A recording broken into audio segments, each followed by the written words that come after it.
Shalom saudara, mari kita akan berdoa sebelum kita mendengar firman Tuhan pada hari ini. Mari kita berdoa. Bapa yang kami sembah di dalam nama Tuhan Yesus, terima kasih pada hari ini kami diberi kesempatan oleh Tuhan. Semua tidak ada yang kebetulan. Ketika kami membuka channel ini, kami yakin Tuhan punya tujuan yang mulia di dalam hidup kami.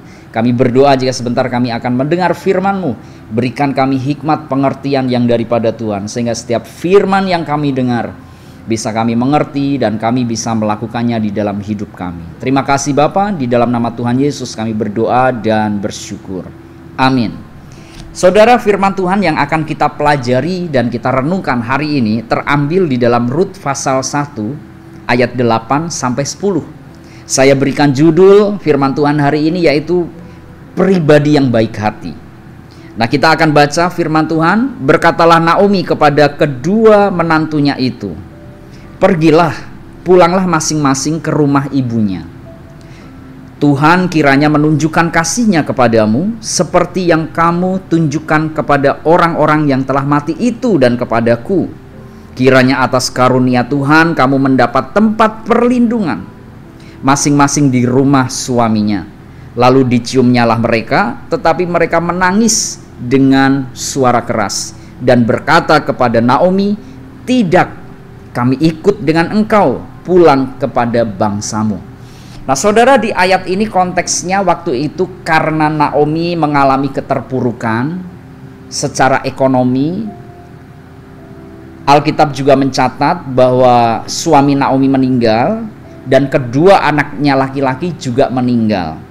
Karena kehidupannya yang terpuruk dan dia sudah tidak punya apa-apa, maka dia mengajak menantunya ini, istri dari anak Naomi, yaitu Orpa dan Rut. Naomi menawarkan, "Sudah, kamu pulang saja, karena anakku sudah mati. Aku sudah masuk dalam usia yang lansia dan tidak mungkin memiliki anak lagi." Terus Naomi juga berkata, "Aku sudah nggak punya apa-apa. Sudah, kamu silakan pergi ke rumahmu masing-masing dan silakan mencari suami, dan semoga Tuhan akan memberkati kamu di rumah suamimu yang baru." Tetapi ketika Naomi menawarkan hal ini, kedua menantunya ini bersikeras untuk tidak mau meninggalkannya. Tetapi singkat cerita, Orpa waktu itu pulang ke kampung halamannya dan Rut mengikut Naomi. Nah saudara, dari ayat ini kita belajar apa? Kita belajar bahwa Naomi adalah pribadi yang baik hati. Sebagai mertua, dia sangat dicintai oleh menantunya.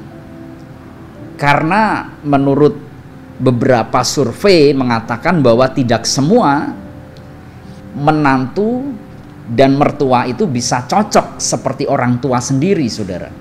Banyak konflik yang muncul antara menantu dan mertua. Tetapi hal ini tidak berlaku di dalam rumah tangga Naomi. Naomi sangat dicintai oleh menantunya. Naomi seorang ibu dicintai oleh menantu-menantu perempuannya.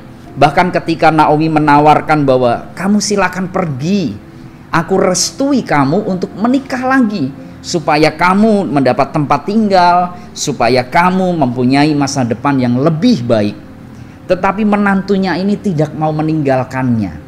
Nah saudara, dari sini kita melihat bahwa Naomi memiliki kepribadian yang baik. Kenapa Naomi dicintai? Kenapa Naomi disayangi oleh menantunya? Karena Naomi memiliki personality yang sangat baik, sehingga dia dicintai oleh menantunya. Kenapa orang lain bisa mengasihi seseorang padahal bukan anggota keluarga, tetapi kenapa seseorang itu bisa mengasihinya? Karena biasanya orang yang dia kasihi mempunyai sifat, karakter, etika yang baik di dalam kehidupannya. Nah, menarik sekali, Naomi adalah seorang ibu, seorang mertua yang baik hati. Sehingga ketika dia mengalami keterpurukan, Tuhan mengubah dan memberkati kehidupannya. Dari yang terpuruk, Naomi dipimpin Tuhan kembali ke Bethlehem. Kemudian Tuhan membuat skenario di situ. Naomi mendapatkan menantu yang bernama Boaz, seorang tuan tanah, seorang yang diberkati Tuhan. Dari hidup Naomi yang minus, Tuhan rubah hidup Naomi menjadi hidup yang surplus pada waktu itu, dan penuh dengan damai sejahtera tentunya. Dan Naomi mengalami mujizat Tuhan. Nah, kenapa Tuhan menolong orang-orang yang seperti ini? Karena Naomi memiliki kepribadian yang baik hati. Nah, Alkitab juga mengatakan di Perjanjian Baru, jika kita melakukan perjalanan dan ketemu dengan orang asing, hendaklah engkau memberi tumpangan, berbaik hatilah dengan orang lain. Dan Tuhan Yesus juga mengajarkan melalui firman Tuhan. Rasul Paulus juga mengajarkan, bertolong-tolonglah menanggung bebanmu, karena demikianlah kamu memenuhi hukum Kristus. Artinya firman Tuhan mengajarkan, mengingatkan kepada kita untuk kita selalu menjadi pribadi yang baik hati, yang suka menolong dan membantu orang lain. Sehingga dengan kepribadian seperti ini kita dicintai oleh orang lain. Sehingga ketika kita menjadi pribadi yang baik hati, disitulah Tuhan matanya akan tertuju kepada kita. Dan Tuhan akan menolong kita. Nah saudara, kita belajar dari Naomi.